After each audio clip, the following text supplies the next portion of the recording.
You will go spend $1,000 a head at the nicest tasting menu, and they're probably using oils that you don't know or don't want. It felt like there was this kind of curtain between people and their food, and they had no idea what was going into it, why it was making them feel a certain way, and they weren't making those connections. You're listening to the Clean Kitchen Podcast with Kyle and Kevin Fitzgerald. Welcome back to another episode of the Clean Kitchen Podcast. Today we are joined by a very special guest, Nicolas Jammet. He is the Chief Concept Officer and co-founder of Sweetgreen. Most of you probably know Sweetgreen if you follow me on Instagram. I'm constantly posting about it on my story, especially when I'm traveling. It's my go-to meal whenever I'm traveling. But for those that do not know Sweetgreen, it's a fast casual restaurant chain known for fresh, high-quality salads and grain bowls using all real whole food ingredients. Nicolas, thank you so much for coming on. Thanks for having me. So you first came, I had heard of Sweetgreen before, but you guys really came onto my radar when you announced that you were switching your oils from any seed oils that you were using at the time for cooking to things like avocado and extra virgin olive oil. So first of all, that's absolutely amazing. And I've been a huge fan since you guys did that. But I wanted to learn more about what goes into that. What's the behind the scenes of that? What's the process, and how'd you ultimately make that decision? Sure. Well, I'm glad that resonated so strongly with you. I would say if you zoom back and look at the whole reason why we started Sweetgreen, my two co-founders and I started it when we were seniors at Georgetown.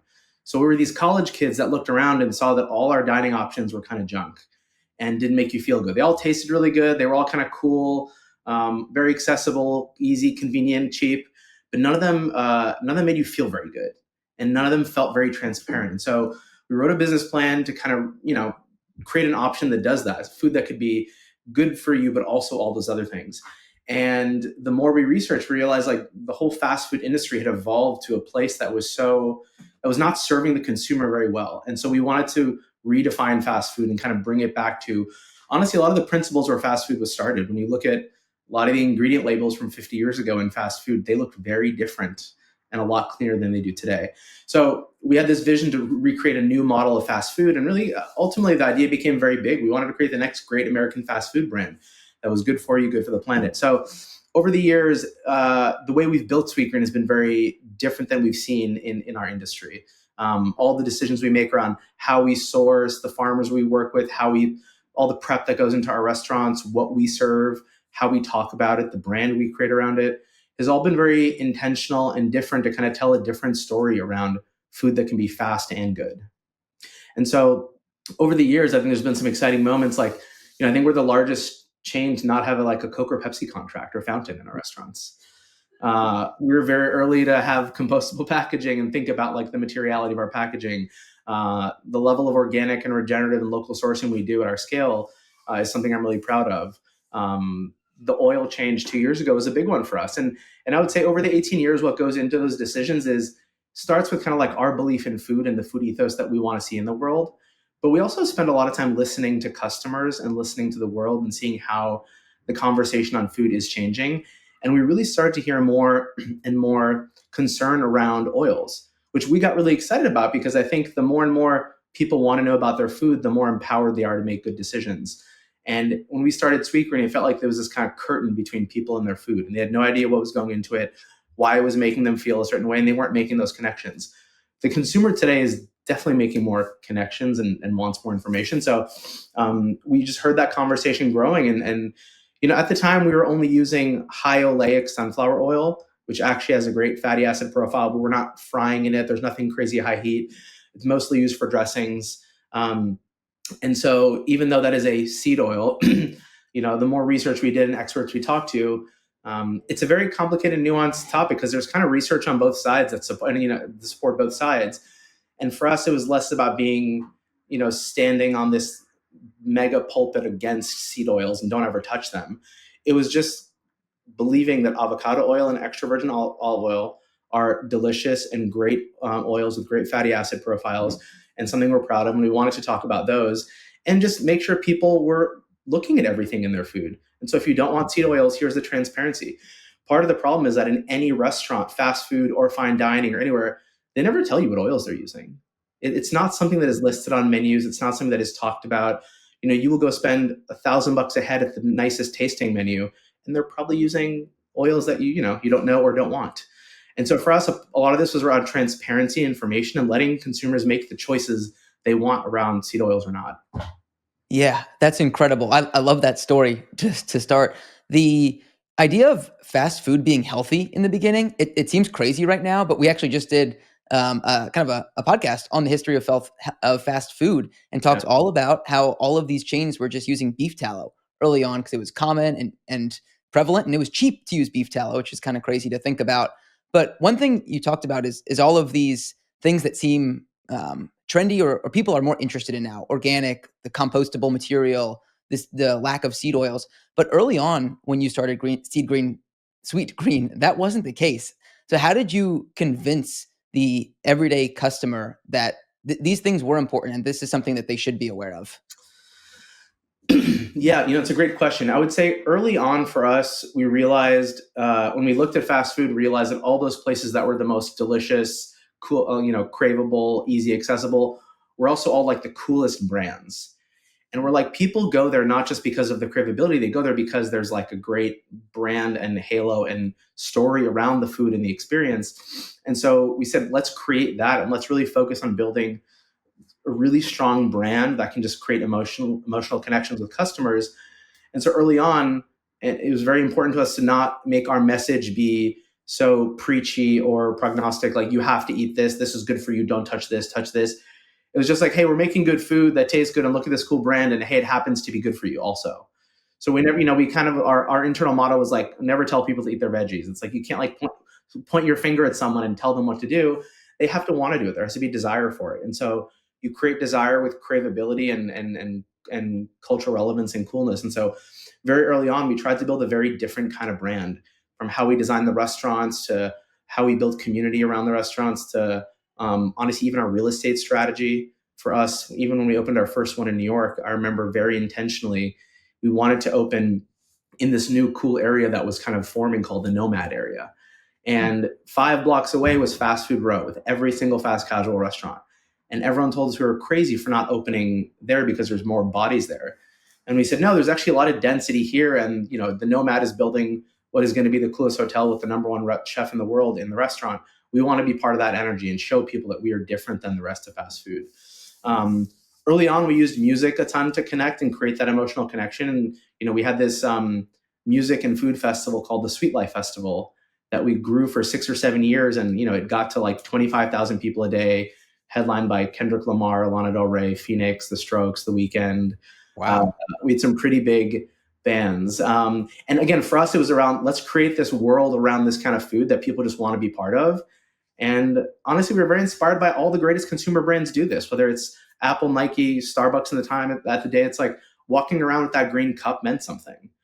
The product was addictive and craveable, but it also just meant something. We all know how important it is to drink more water, but let's be real. It's hard to trust what's coming out of the tap. And studies show that 3 out of 4 homes in America have harmful contaminants in their tap water. And some reports even say virtually every home has them. That is why I use AquaTrue. It's the only water purifier I trust. And unlike ordinary pitcher filters, AquaTrue uses 4-stage reverse osmosis purification process to remove 15 times more contaminants, including things like PFAs, microplastics, chlorine, fluoride, arsenic, and so many more. And honestly, I could taste the difference immediately. My coffee, my tea, and even the water that I use to cook with just tastes so much cleaner. And the best part, no installation or plumbing is required. All you do is plug it in and you're set. AquaTrue is giving our listeners 20% off any purifier. Just go to aquatrue.com and use code CLEANKITCHEN at checkout. That's AQUATRU.com and enter Clean Kitchen, CLEANKITCHEN to get 20% off. It's got a 30-day money-back guarantee, so there's no reason not to try it. Start drinking water the way it is meant to be. Clean, pure, and actually safe. Yeah, building a brand, I feel like, around this idea of eating healthy is really important. the story behind the music too. I want to dig deeper on that. So I heard you tell it before, but I think it's really cool. The origin story of really the festival itself. How did that come to be? Where did that start? So the festival started kind of accidentally. It was us opening, we'd opened our first restaurant in Georgetown and had some success, and it was great. We signed a lease for our second restaurant in DuPont Circle, and we kind of opened on the wrong side of the block. But we opened on that block because our kitchen door opened onto the largest farmers market in the Northeast, the DuPont Circle Farmers Market.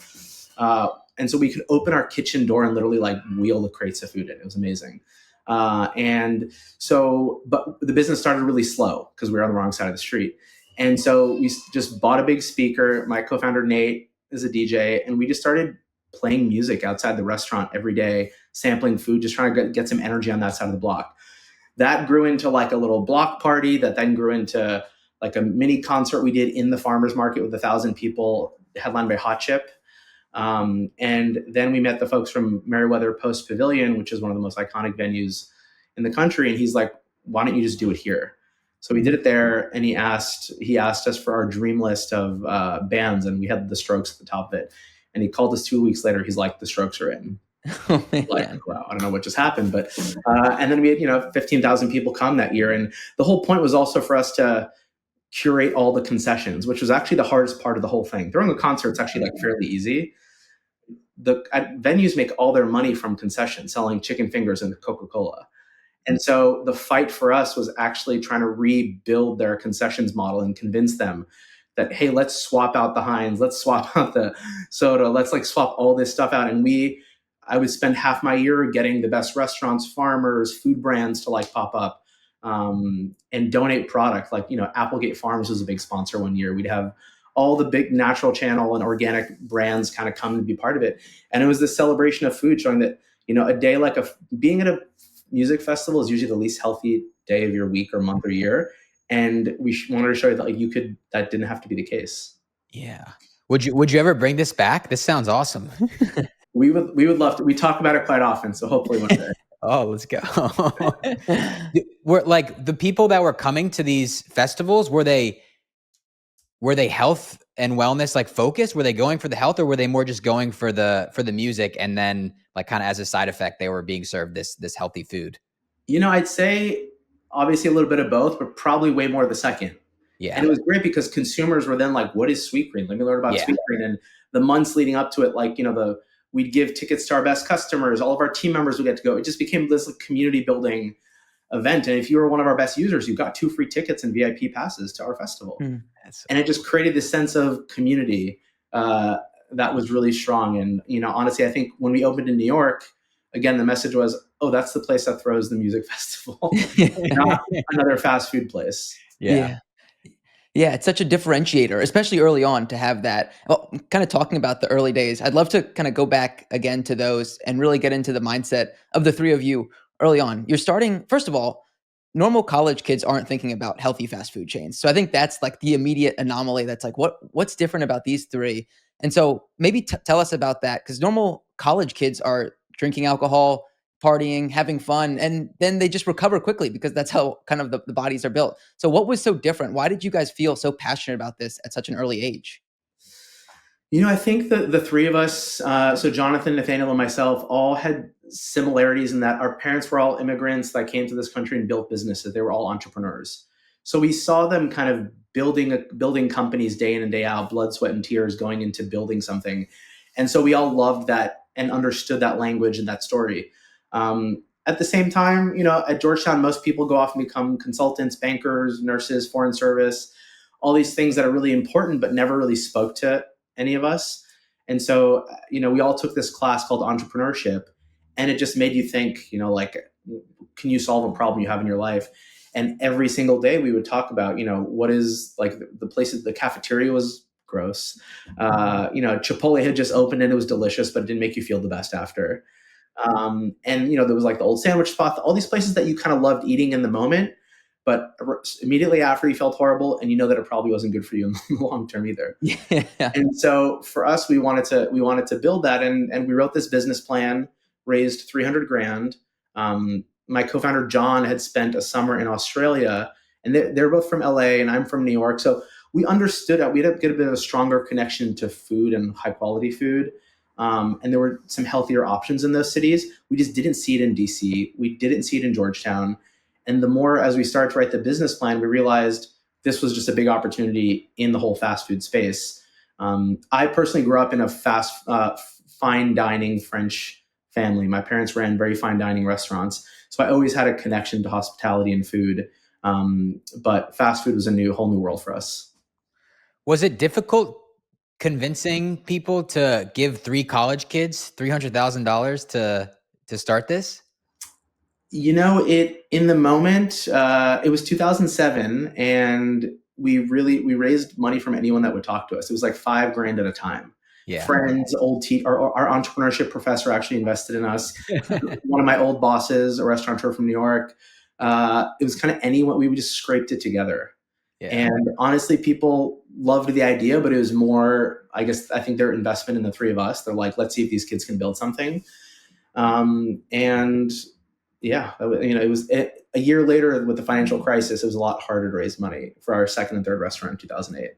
Yeah, I'm sure. And I think you're one of the best people to ask about this, because over the past 20 years or so, there really has been a shift in consumer sentiment around eating healthy. More, like you said, more and more people are aware of it. I think early on, you said your idea was just reduce the friction between the consumer and eating healthy. I love that concept.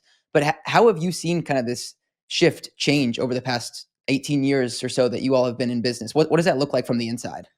It's shifted pretty dramatically, and I would say it's shifting faster than ever today. Early, when we first opened Sweetgreen, I remember the whole pitch to consumers and the value prop was, wow, there's this place that I can walk downstairs from my office, walk 4 blocks away, only wait 10 minutes in line, and get this like healthy customized meal that I feel good about. That's cool.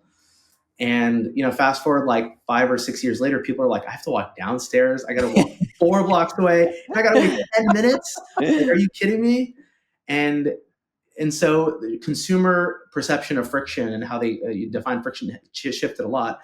And I would say one of the best things we did was we kind of had this thesis of where the customer was going, and that convenience was going to be the most important thing. And honestly, very inspired by early fast food. It was all about like convenience, like drive through, like pull through a full meal for the family, food you could trust.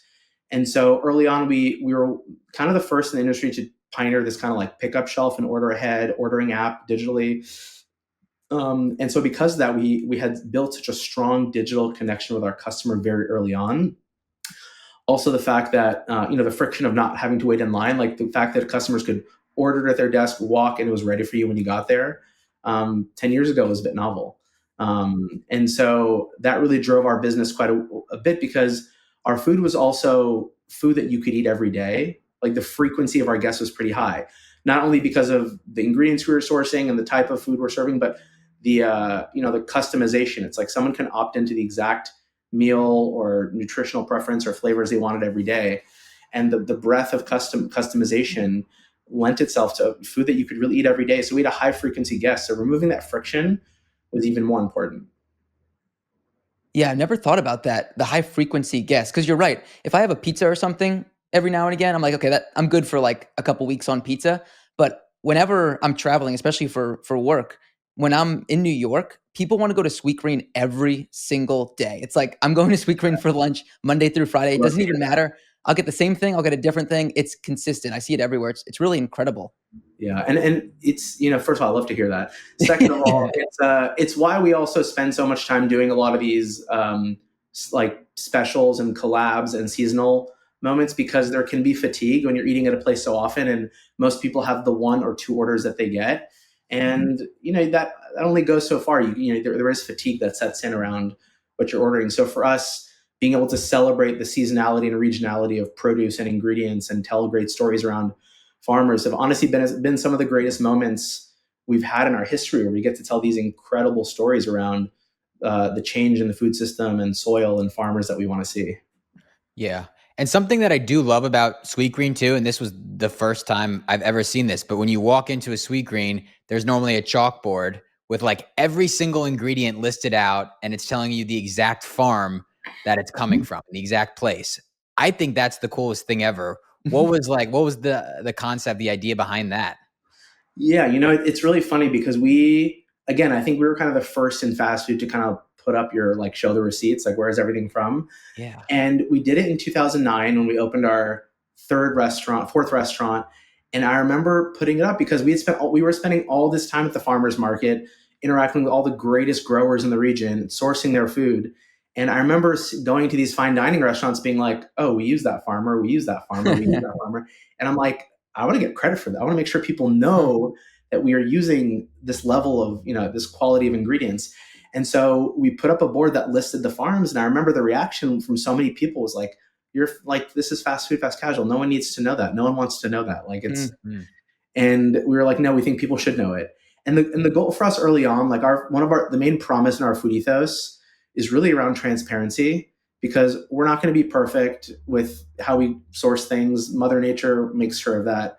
Sourcing organic and regenerative, when you think about that supply and some of the disruptions, it's things like that will never be perfect, but we want to make sure that you understand who we're sourcing from and what ingredients, what the attributes of each ingredients are. So for us, the level of transparency has always been really important. And I think it's been really interesting because ever since doing that, obviously it's a bit more commonplace today to see people kind of share their sources or put up some version of that board. Because then consumers started to be like, well, wait, hold on, that's where their food is from. Where's your food from? Yeah. Yeah, I do. I view it as like creating this experience. Like as you walk in, you really get to hear the story of where your food is coming from. And I feel like it puts you more in touch with the food that you're eating. It's funny you mentioned regenerative farming too. So we actually just interviewed a pig farmer who has a lard-based skincare, which was fascinating to learn about. And he talked all about regenerative farming. So is that something that you guys place a lot of emphasis on as you're sourcing ingredients? Yeah, for us, we're very focused on, our food ethos has, a lot of pillars that are important. One specifically around regenerative, organic, and transitioning produce. Majority of our greens are all organic. And for us, as we think about, we have kind of a attribute and ethos by category. So for produce, for meat, for, grains, everything on our menu, just really understanding oils, obviously. And so for us, the regenerative organic piece is really important. I think when you think about what ingredients are being sprayed with certain chemicals and the effects on not just the residual on the ingredients in your health, but also the health of the soil, for us, it's just, it's something that we're big believers in. I think when you talk about uses of things like glyphosate in this country versus other countries, and some of the perceived or real effects on people, whether you believe it or not, it's something we believe, and it's something that we believe is important. So we try to spend as much of our our budget on organic and regenerative and transitioning farmers. And for us, we see our role as being someone that wants to support people doing that, because a lot of farmers, it's hard for them to just wake up one day and be like, I'm going to convert my land, or I'm going to start growing a certain way. There has to be demand and a buyer for it. And so we like to go to people, and we've worked with a bunch of growers that were like, hey, can you grow this like organic broccoli program for us? Or can you do this organic kale program for us? And we'll train, let's take a year to transition. Let's figure it out, set up what you never need to. And so for us, it's about being a partner that can support growers doing the right thing. And they all want to do those things. They just need someone on the other end to be like, I'll buy that stuff. Yeah.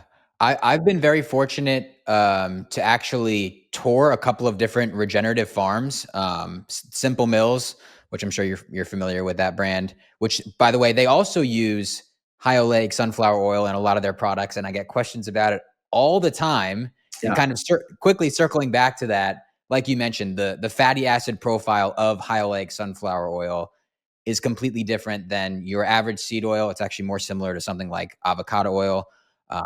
So just a little clarification there. It's like whenever I post anything about Simple Mills, I always get people like, but they use sunflower oil.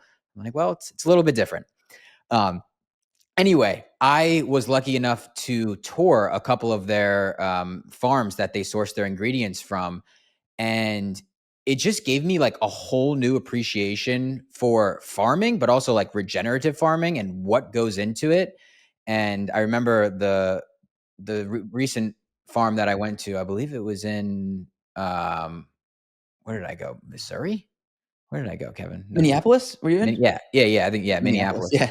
And, and they dug like a 10-foot deep hole so you could see like how far the soil really goes, and like the roots specifically. and just like how important that is, and like for the health of the soil. And like when you compare that to a lot of these monocrop farms that are just, growing grains, corn and soy, and like spraying glyphosate like crazy, these pesticides and herbicides, you can really see the difference between like the health of the soil. They even did a demonstration, like they simulated rainfall, and you could see with the regenerative farms, like that's getting absorbed by the soil, as opposed to Just the raw. these monocrop farms that are just running off. So I don't know, that was like, I'm a visual learner, so like seeing that just gave me a whole new appreciation.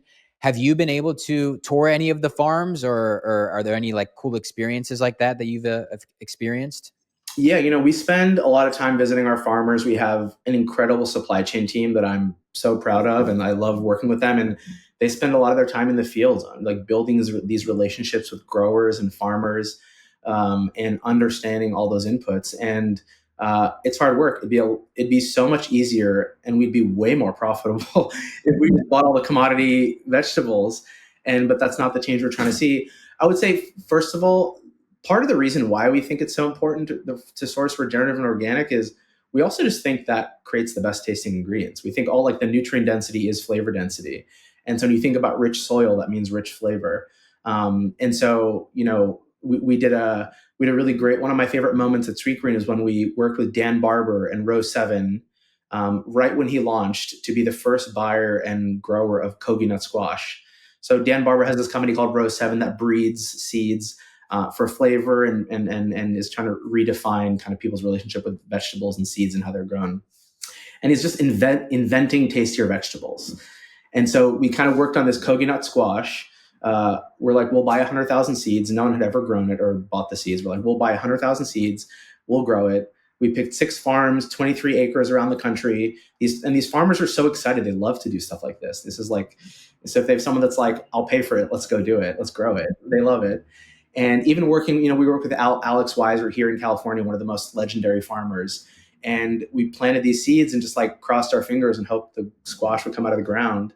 And they did, and we served it. And we had this whole campaign around like bread for flavor, future is flavor. And like, look at this squash that we were dropping, kind of like, and the premise, again, back to building a brand, was how do we see the greatest consumer brands like Nike drop like a shoe, with Virgil as a collab? It's like, let's drop this squash the same way, this vegetable, the same way Nike drops a shoe, and Dan Barber is our Virgil. And we literally put him on a billboard in Times Square holding up a squash. And I don't think anyone's ever put a vegetable on a billboard in Times Square.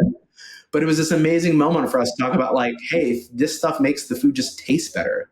Like the future is flavor. And that was really important for us. Wait, so what was the type of squash again? Kogi nut squash. And now you see them at farmers markets all over the country. They have become more prevalent. So really exciting. That's a Row 7 credit. Yeah, I've never heard of that. And I like what you said, nutrient density is flavor density. I think that's super cool. And so there's this idea that eating healthy is something you kind of suffer through, and it's not going to taste good in the beginning. And I think that's such a misconception. And Sweetgreen is the perfect example of this because it is so delicious. Talk about all this nutrient density there. One of my favorite stories that I heard, Nicolas, as we were kind of prepping for this, is you tell this story about new employees that transition to Sweetgreen and the transformation that they have. Can you maybe tell anyone that hasn't heard about that transformation? Yeah. And I'll start with, I think you're totally right. That was kind of the premise of why we wanted to start Sweetgreen. And part of it starts with redefining like what is healthy. And obviously that definition is so personalized to everyone. Like what you should eat is maybe different than what you should eat. But there are some basic like tenets and principles that run through everything, whether it's like oils or some of the ethos attributes we were talking about. But for us, very early on, healthy, the way we defined our food wasn't like calorically restricted, wasn't around just eating, salad. It was around eating lots of protein ingredients and cheeses and grains and whatever kind of selection you wanted to build that made sense for you. That was healthy. And the premise is you could come to Sweetgreen and kind of trust all the ingredients so you can build a bowl that is healthy. But if you want to have like double ranch and chicken and extra cheese and like, because you're working out like crazy and you need like 5,000 calories that day, then make sure they're clean calories and whole calories and not empty calories. And so for us, this definition of health is very personal. And what's really exciting is I think, to your point, one of my favorite things I see at Sweetgreen is when you see these team members that come to work at Sweetgreen from other fast food chains, whether it's pizza, burgers, burritos. And normally folks, team members get a free meal. They have family meal. They get a free meal every day or a discount. And so they eat the product quite a bit. And we have these team members that, they get a free meal every day and they just start eating it. And after 30 days or 45 days, they're like, what the hell just happened to me? And they just feel better. They look better. They drop weight. They just skin clears up. You see all these amazing kind of like accidental discovery of your relationship with food. And again, they were just eating it because, they like it and they get it for free and it's good. But to see that moment, and there's all these cases where like people need to like get like a new t-shirt size because they're like, they joined us. They're like, I need a large, but then 2 months later, they're like, can I get a medium? And so honestly, I've wanted to like study that and track that a little more formally because I think it's one of my favorite things that shows you that if you really, these tiny behaviors every day of what you eat can have massive effects on your life and how you feel. Yes, it's like the freshman 15 that everyone gets. It's like the Sweetgreen 15 the other way. You can steal that, build an ad campaign around it if you want. No, I might take that. Yeah, I love that. Yeah. But it's so cool to see that. And I think it is eye-opening for a lot of people. I mean, myself included, like when I really started learning about food, the ingredients I was putting in my body, you just immediately feel better about yourself, more energy, better sleep, all that kind of stuff. So maybe for you, Nicolas, talking about your own journey with health and nutrition, is it something that you've always been interested in? Or like what's the story there? Has Sweetgreen impacted that a lot? Yeah, I've always been interested in hospitality and high quality food and I grew up very much in a food family. So food was always at the center of our gatherings and trips and just anything we talked about. And I grew up working and then interning every summer for different restaurant groups and hotel groups throughout New York and in other places. And so for me, I always was drawn to that sense of breaking bread with people and serving them and like the food that they eat. People have to eat every day, and it's such a communal experience and social experience.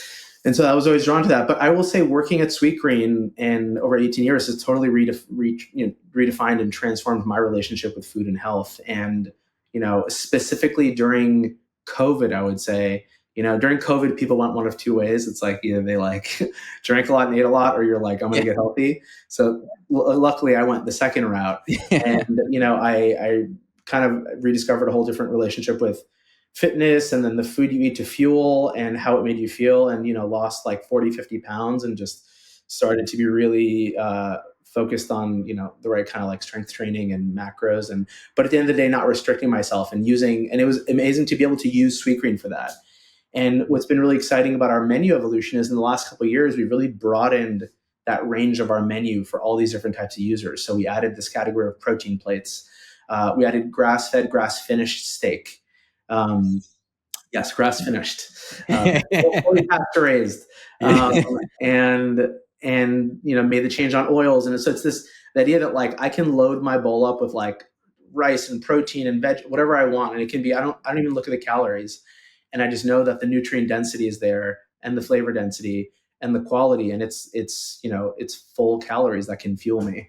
And so I've definitely had every couple of years I kind of go a little deeper on the health and food area. And I would say where I'm really focused on today is really looking at all that third layer of like toxins that are in everything from the microplastics to glyphosates to phthalates. And that's something we're starting to spend a little more time on at Sweetgreen, trying to understand and measure where these things are in our world and in our supply chain.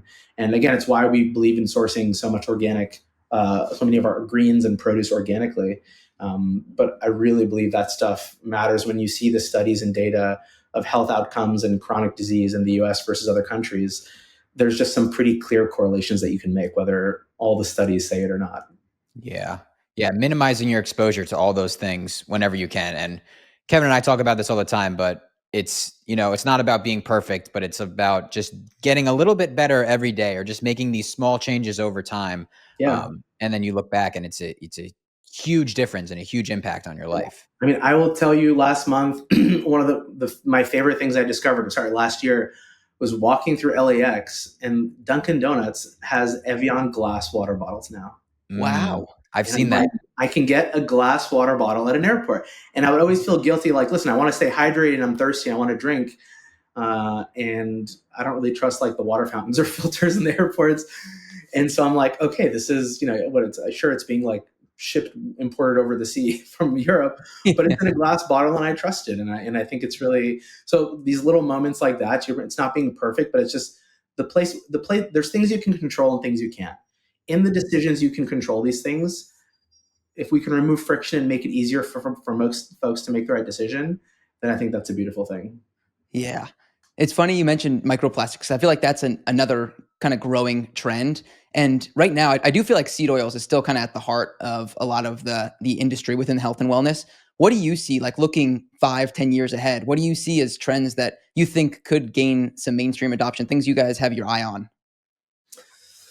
Yeah, I think it goes it goes up and down the supply chain, and it's one of those things that is so prevalent in so many places that you wouldn't think. So, I'll give you an example. It's like now most wild seafood they're catching, they find has levels of plastic in it. And there's this thing of like, all right, responsibly farmed seafood versus wild has different benefits to each. And now something like, in a farmed environment, you can optimize around no microplastics in the water. You can control the environment.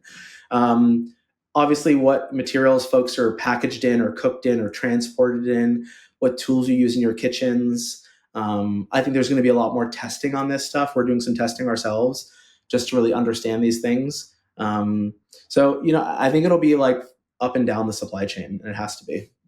Yeah, that's interesting. I'm curious too about your research process because, like you said, with seed oils, you can find a study that says seed oils are great. You can find one that says they're the worst thing ever. How do you guys kind of filter through different studies? Do you have like a research team that looks at these kinds of things? Do you do it on your own? What does that look like? A little bit of all the above, and I think ultimately we try to really become. We started this business as students, and we still try to approach everything as students, and we want to learn as much as we can. And so it's talking to as many experts, surrounding ourselves with, we've got some really great advisors, and some folks that, obviously reading a lot around these topics and understanding that some of these things are more nuanced, but at the end of the day, you can understand the nuance and just make a decision that you feel is right. And so for us, again, around the seed oils, it's, we because it's so nuanced, and honestly, there's like the broader socioeconomic, like these calories are so cheap for so many people because like food access as a whole, that's a whole other, broader dynamic that is very complicated. But so for us, it wasn't about fully demonizing every seed oil and saying, don't ever touch them. It was just saying like, hey, some of these are probably not the best for you, or you shouldn't be eating that many of them. We're going to tell you where they are and where they're not, and give you options that are delicious and accessible that don't have them. And look at these amazing oils that we think taste great. We use extra virgin olive oil because we just think it also tastes great. And avocado oil because it has a higher smoke point, so we can roast in it. And so for us, it's more about like we're pro these things. We probably think you should be careful on this end, but just like be informed to make your decision. Yeah. Yeah. And that's the thing, like with what you just mentioned about seed oils, like they're everywhere. Like if you have it once in a while, okay, not a big deal. But the fact is they're literally everywhere. And if you're consuming these types of oils every single day on a daily basis, multiple times throughout the day, that's when problems can occur. Exactly. I mean, I think I forget the exact stat, but if you look at the percentage of our average American caloric intake every day that's derived from seed oils, it's incredibly high and has gone up like 10x in the last few decades. Yeah. It's insane. Okay. So you mentioned you added grass-fed beef to the menu. What, that was last year? Yes. Yeah, last year. So I was very excited about that. When I saw like the posts about it, I was so excited. And then I think like either the day or like the day after it launched, I went to Sweetgreen and got it, and it did not disappoint. I hear that you have a new menu item coming very, very soon. You want to tell our listeners about that? Sure. So our menu has evolved quite a bit over the 18 years. And again, all under this premise of having this food ethos that drives how we source, how we prepare food, and ultimately trying to create fast food that's craveable. But again, the premise was all around redefining fast food and showing people that you can have food that tastes really good, that you feel good about. And as we really looked deeper at fast food, and the offerings that you generally see that are the most craveable, we kept coming back to the most ubiquitous fast food menu item of all time, the French fry. And so we spent a year kind of in our R&D process saying, how can we think about doing French fries the Sweetgreen way? From how we source the potatoes to how we cook it to the oils we use. to how we flavor it, to the stories we want to tell around it. And we came out with this product that we're really excited and proud about called Ripple Fries. And it is a cottage cut wavy French fry that is air fried in avocado oil, hand cut in our restaurants, and seasoned with sea salt, herbs, and some potato starch.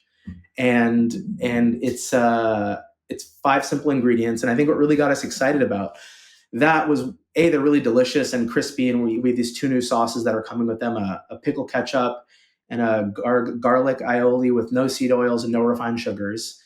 And so you kind of get your like the dippable saucy moment with your French fry.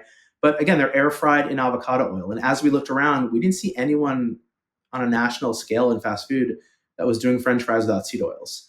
And what got us even more excited was when we, again, back to our research on the origins of fast food. If you rewind 50 years and you look at, McDonald's French fries, their ingredient list was potatoes, beef tallow, and salt. Today, it is a list of 20 ingredients you can't pronounce and that you shouldn't be eating. And they're still delicious, but they're really full of ingredients that you probably shouldn't be having.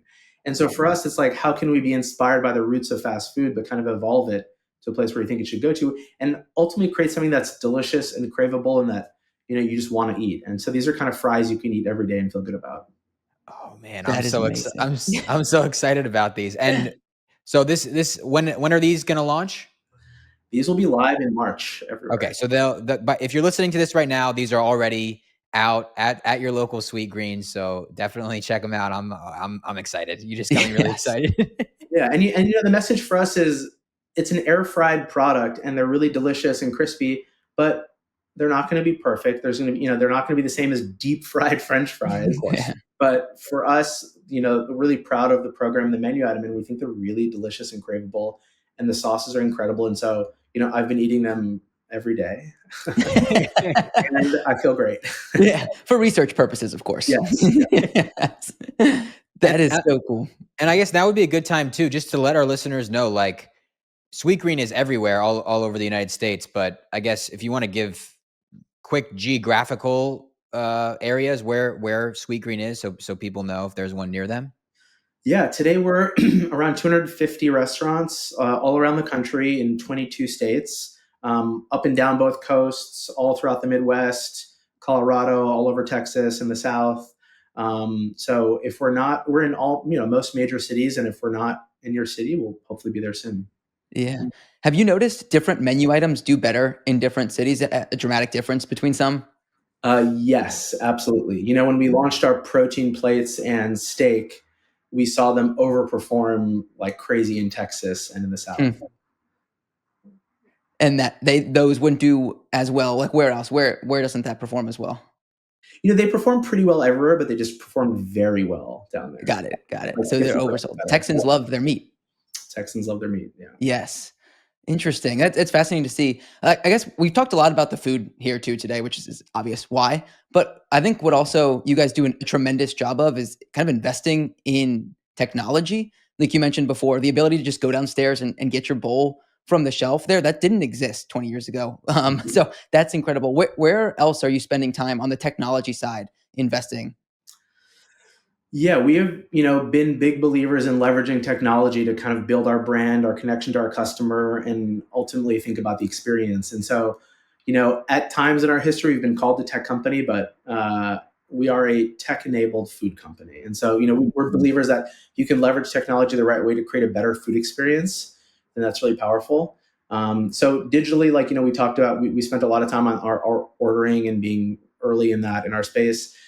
In the last few years, the biggest investments for us have been actually around automation. And so, we acquired a company a few years ago called Spice, which was a food robotics company that set out to create a robotic, healthy, fast, casual restaurant. And these 4 MIT engineers, brilliant guys, we got to know them early on. We actually both shared a seed investor, one of the most famous chefs in the world, Daniel Boulud, who connected us. And we just kind of got to know them over a couple of years. They opened a few restaurants. The technology was incredible, unlike anything in the industry. And finally, we kind of came together and we're like, let's join forces. We have the brand and the food and the scale. You have this amazing technology. Let's put them together, and 1 + 1 will equal 3 here. And that was 3 years ago, and it's been incredible. Those founders are still, and the whole team is still here, and they've built what is the best version of the machine, I think, and which is called the Infinite Kitchen. And last year, 2 years ago, we rolled out 2 of them as pilots, and now we have 13 of them, and more than half of our pipeline going forward will be powered by this. So the hope and belief is that this will be, the future of not just Sweetgreen, but the broader thesis is that automation was going to be the next big platform shift in food, and it kind of has to be. And what gets us excited about the automation is, in an effort to really think about our experience and making sure it feels human and you can have that connection to the food, we believe that using automation for the right tasks and the right part of the operation is really what's key. And so the Infinite Kitchen automates just the assembly. So our team members are still cooking from scratch, chopping, washing, roasting vegetables and meats and ingredients. They get put into the Infinite Kitchen. The Infinite Kitchen can do 500 bowls an hour with perfect accuracy, perfect portioning, perfect temperature control, kind of like really beautiful, consistent product. And then the bowl gets captured by a team member at the finishing station, and they get to add all those final touches like fresh herbs, the piece of salmon, those things that we want to add by hand, and then it's handed over to a customer by hand. So the whole experience starts and ends with human hands, and if anything, feels more human. And our team members and customers both love it. I mean, I don't know if you've ever been into a Sweetgreen at peak lunch rush and have experienced the intensity of, just like any other fast food place. It's intense for both the customer and the team member, and it's stressful. And what's really beautiful about our new Infinite Kitchen model is that stress is like much lower because they just get to focus on making the food and then interacting with the customer. So when a customer comes in that's never been to a Sweetgreen before and they don't know what we are and what we serve, we have team members now that can be there and be like, hey, let me spend 2 minutes with you and show you our source board and talk about our farms and tell you that Harvest Bowl is our best seller and do you want to try something? And so that moment, that opportunity for hospitality is way greater.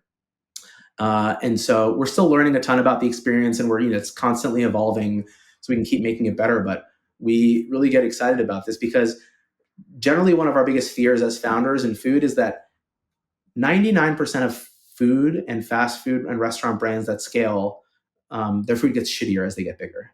Yeah. It's just kind of like the tide. Yeah. And it's investor pressure. It's like operational simplicity. It's scale. It's all the things and it makes sense. But for us, we've really wanted to make sure we can build this constructive pressure to make sure our food is equal or greater as we scale. And the Infinite Kitchen allows us to remove pressure on the labor side. And the way I see it is it protects our ability to keep investing in the quality of our food. So the P&L is fully different. So it almost protects our ability to be like, the P&L totally rethinks this and allows us to really protect our investment in our COGS and our quality of food. And so that is, and ultimately, like the greater idea one day is with a different P&L, it allows you to think about spending the right money on farmers, spending the right number on, hourly wage for team members, and also thinking about our pricing differently. The big idea is that one day this allows us to go into neighborhoods and have more flexibility on price to make it more accessible. Yeah, that's incredible. I love that story because I think it seems like all of this is being done for the right reasons. Like it would be way easier to use cheap oils. It would be way easier if you could just get regular beef instead of grass-fed, grass-finished. And so you're constantly having to fight the urge, I guess, maybe, or pressure is a better word, from others to do these cheaper things. And you're finding ways to keep everyone happy where margins still look great because you're incorporating automation, but you're also getting to the core of your ethos, which is healthy, good for you food that makes you feel good. So, I mean, yeah, hats off. It's really cool to see from the outside. Thank you. Yeah, we, it's something that like freaks me out and makes me really proud at the same time. It's like when you think about, and we quantify this a lot because we want to know what the premium that we're spending on these ingredients is really important. But, the one that also boggles my mind is, like I said, I think we're the only fast food scale chain that doesn't have like a Coke or Pepsi or like fountain soda program. And when you really back of napkin calculate how much of a typical fast casual restaurant's profit comes from that one that fountain, it is staggering. So, when we're a public company now, we report our earnings. And when I see like we have strong, strong P&L, but folks that have a way stronger P&L, I'm like, well, I know where half of that is coming from. Yeah. It makes me really proud also, because it's the change we want to see in the world. And we're not telling people like, don't ever touch soda. We're just saying like, here are different options and maybe you don't need to have it for lunch. Yeah. I remember one of the first times I went into Sweetgreen and I saw like the Siete chips and the Hue chocolate and like the Olipop and just all these better for you brands that I talk about a lot on my Instagram account. And it just got me so excited because like you walk into your average restaurant and you just don't see that. So hats off to you. It's super, super cool to see. Thank you. Yes. Yeah. Yes. Love it. Do you eat Sweetgreen every day? I eat it every day. Sometimes. Yeah. I love. So what's your go-to order? I tend to, when we have a seasonal menu item on the menu, I tend to always go for that. Outside of that, I've been doing some version of a bowl that has double chicken and then Green Goddess Ranch, which is now pseudo free for us, and one of our herby dressings. So I like to mix the dressings together, kind of like Arnold Palmer, but for dressings. And so double chicken, double sauce. But I also spend a lot of time in our culinary lab with our culinary team. So we're always tasting, the new items we're working on for later this year or next year. And so, I spend a lot of time with that team, and they're brilliant. Yeah. That's so cool. When you look back 18 years previously, did you ever imagine that you would be this publicly traded company, 250 stores, 22 states? Was that ever the goal, or was the goal simply just to make good food that tastes good? The goal was to create a different type of restaurant and get to scale. I think our definition of scale has changed over the years and gotten bigger. And even today, 18 years in at 250 restaurants, it sounds big, but it's actually very small. It's like when you look at, there are 4,000 Chipotles in the country, and that is just Mexican food. Yeah. There are tens of thousands of McDonald's and Subways. And so we believe this is the future of how people should eat. And as we broaden our menu, especially, I think it becomes food that everyone can eat. And so we get excited about, the opportunity for us to have thousands of restaurants and be in every community. Yeah. Yep. I love that.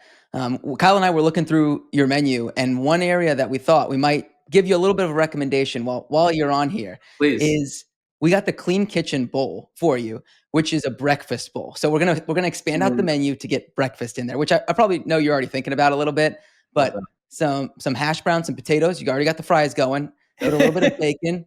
Get some eggs in there, pasture raised, of course. I think that could be a winner. So just something like the Sweetgreen 15. Just gonna throw it out there.